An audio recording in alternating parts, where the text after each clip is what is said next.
హైదరాబాద్ నిజాంపేటలో అక్రమంగా నిర్మాణంలో ఉన్న చర్చిని కూలగొడుతున్న రెవెన్యూ అధికారి ఆర్ఏ కవిత అటు ప్రార్థన చేస్తున్న పాస్టర్ అమ్మ సంఘం ప్రార్థన చేస్తుండగానే ఆర్ఏ కవిత మేడం తానే తన చేతులతో చర్చిని కూలగొడుతున్న డేరింగ్ అధికారి. ఇలాంటి అధికారులు ప్రతి చోట ఉండాలని ప్రజలు కోరుకుంటున్నారు. ప్రార్థన జరుగుతుంటే ప్రార్థన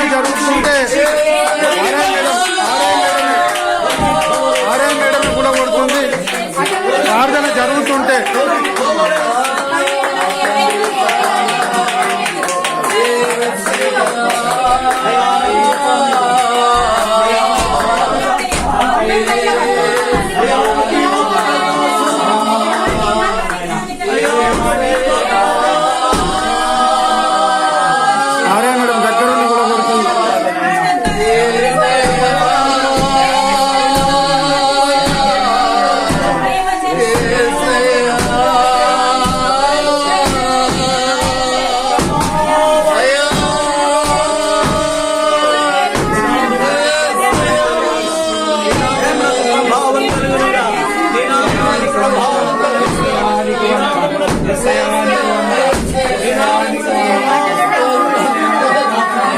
ఆర్ఐ మేడం దగ్గర నుండి కూడా కొట్టిస్తుంది చర్చ్ మందిరం మీద.